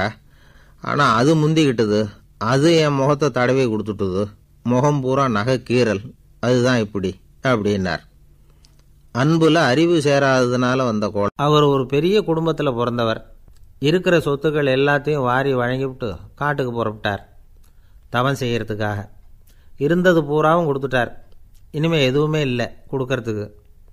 அப்போ கடைசியா ஒருத்தன் வந்து கையை நீட்டினான். ஐயா ஏதாவது கொடுங்கன்னா. அவர் பார்த்தார். கட்டியிருக்கிற வேட்டியை தவிர வேற எதுவுமே இல்லை. 8 முழம் பட்டு வேட்டி ஜரிகை கரையோடு இருக்குது. கடைசியாக அதை தான் எடுத்து கட்டிக்கிட்டு அவர் புறப்பட்டுக்கிட்டு இருக்கிறார். அவர் பார்த்தார், எதிரில் அவன் பரிதாபமாக நின்றுட்டு இருக்கிறான். அந்த 8 முழ வேட்டியை 2ஆக கிழிச்சார். 4 முழத்தை அவங்ககிட்ட கொடுத்துட்டு மீதி 4 முழத்தை தன்னுடைய இடுப்பில் கட்டிக்கிட்டு அவர் காட்டுக்கு போயிட்டார். இவன் என்ன பண்ணான் தெரியுமா? கையில் கிடைச்ச 4 முழத்தை எடுத்துக்கிட்டு கடை வீதிக்கு போனான். பழைய பட்டு வேட்டி ஜருகை இதெல்லாம் விலைக்கு வாங்குற வணிகர் ஒருத்தர் இருந்தார். அவர்கிட்ட போனான். இதை விலைக்கு எடுத்துக்கிறீங்களான்னு கேட்டான். அவர் வாங்கி பார்த்தார். ஆஹா, ரொம்ப அருமையான வேட்டி, விலை ஒசந்த ஜருகை, இது ஏது உனக்குன்னு கேட்டார். அவன் நடந்ததை சொன்னான். அப்படின்னா ஒன்று செய், இந்த வேட்டியோட இன்னொரு பாதியையும் மெதுவாக வாங்கிட்டு வந்துரு, உனக்கு நிறைய பணம் தரேன் அப்படின்னார் அந்த வணிகர். இவன் கொஞ்சம் யோசனை பண்ணி பார்த்தான். கொஞ்சம் இருங்க, தான் வந்துவிடுறேன் அப்படின்னு சொல்லிவிட்டு நேராக காட்டுக்கு போனான். அவர் எங்கே இருக்காருன்னு தேடி கண்டுபிடிச்சான். அவர் ஒரு இடத்துல தவக்கோலத்தில் இருக்கிறார். கட்டியிருந்த இடைவேட்டியும் அவரை அறியாமலே நழுவி கீழே விழுந்து கிடக்குது. இவனுக்கு ரொம்ப வசதியாக போச்சு. அவரை கேட்க வேண்டிய அவசியமே இல்லை. மெதுவாக சத்தம் போடாமல் அடிமேல் அடி வச்சு நெருங்கினான். அவர் கண்ணை மூடிக்கிட்டு அவர் பாட்டு நின்றுக்கிட்டு இருக்கார்.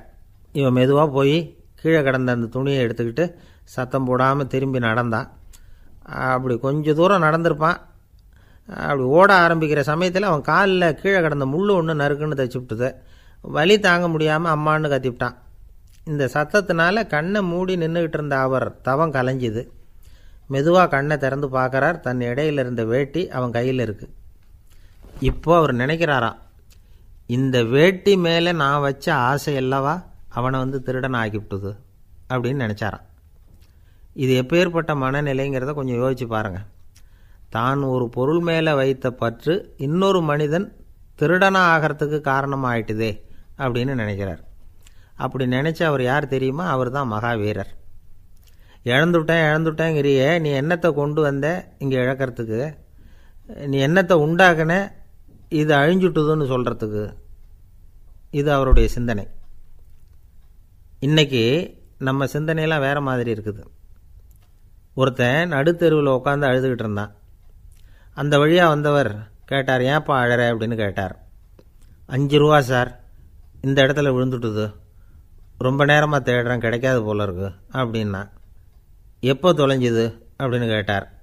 அது எனக்கு தெரியாது சார், பணத்தை தொலைச்சவன் தேடி பார்த்துட்டு போயிட்டான், நான் அவனுக்கு பின்னாடி தேட வந்தவன் அப்படின்னு சொல்லிவிட்டு மறுபடியும் தேட ஆரம்பித்தானா.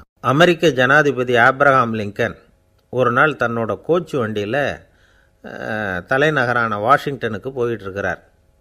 கோச்சு வண்டி ஒரு சாலையில் போயிட்டுருக்கு.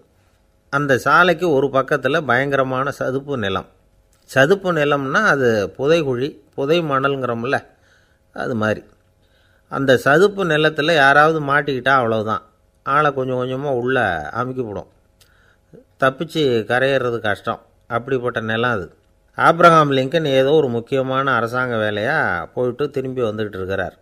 அதனால் அந்த சமயத்தில் அவர் விலை உசந்த ஆடைகளை அணிஞ்சிருக்கிறார்.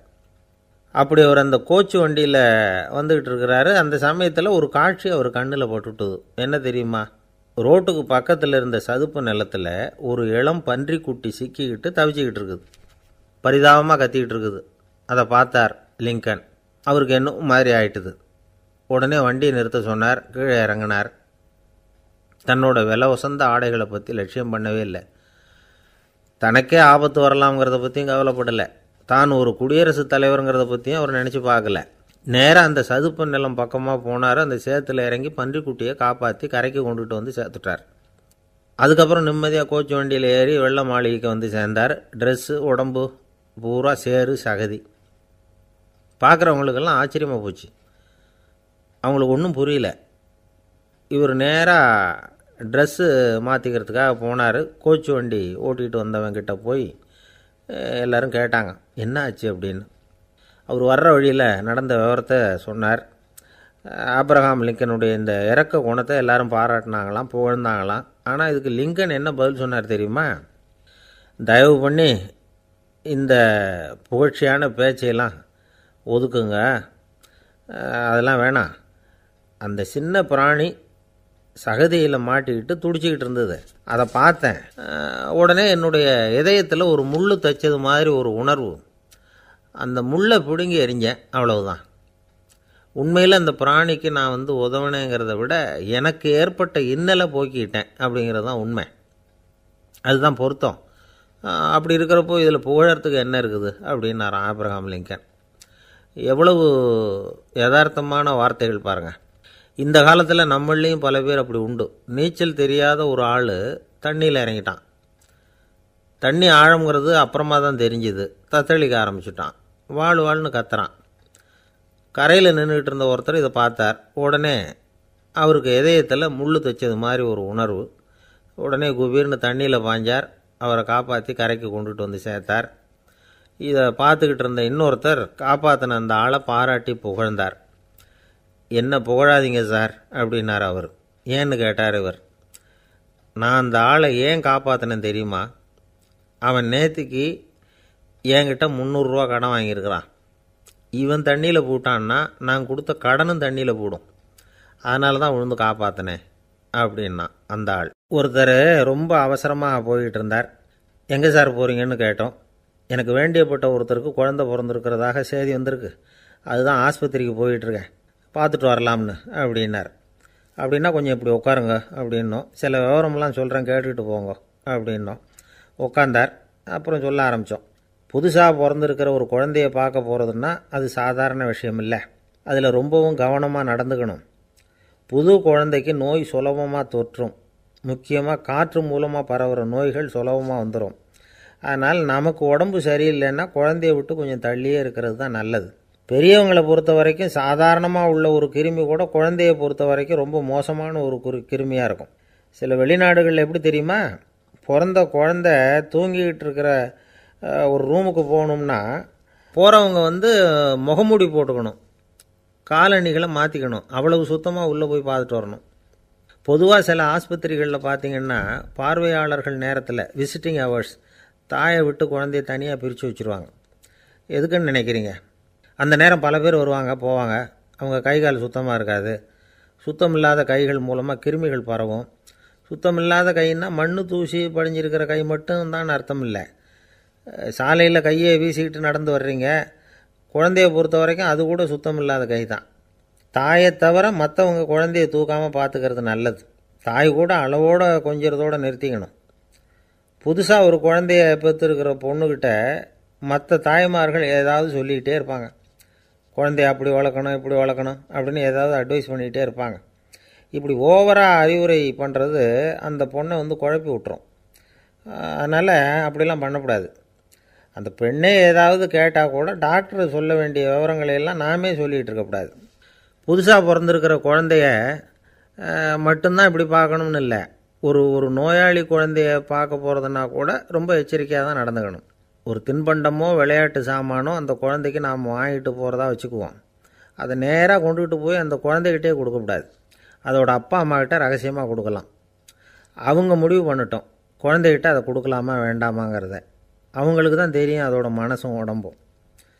உங்கள் அக்கறையை காட்டுறதா நினச்சிக்கிட்டு குழந்தை வாயில் எதையும் கொண்டுட்டு போய் போடாதீங்க. போகிறப்போ உங்கள் வீட்டு குழந்தையும் அழைச்சிட்டு போகாதீங்க.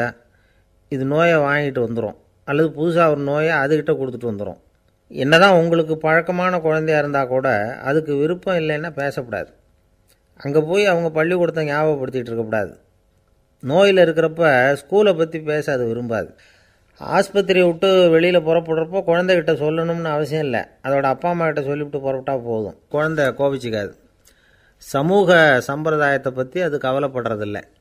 இப்படி எல்லா விவரமும் நம்ம எதிரில் உட்காந்துருந்தவங்ககிட்ட சொல்லி முடித்தோம். ரொம்ப நன்றி சார் அப்படின்னு சொல்லிவிட்டு அவர் புறப்பட்டார். குழந்தைங்க கொஞ்சம் வளர்கிற வரைக்கும் தான் நாம் எச்சரிக்கையாக இருக்கணும்னு இல்லை, வளர்ந்த பிறகு இன்னும் எச்சரிக்கையாக இருக்கணும். ஒரு பையன் பள்ளிக்கூடத்துலேருந்து திரும்பி வீட்டுக்கு வந்தான். முகம் பூரா நகத்தால் கீறி இருந்தது. அப்பா பார்த்து பயந்துட்டார். யாருடா உன்னை இப்படி பண்ணது அப்படின்னார். என் கூட படிக்கிற இன்னொரு பையன்னா. நாளைக்கு உன் கூட பள்ளிக்கூடத்துக்கு வர்றேன், நீ எனக்கு அவனை அடையாளம் காட்ட முடியுமான்னார். அது ரொம்ப சுலபம்.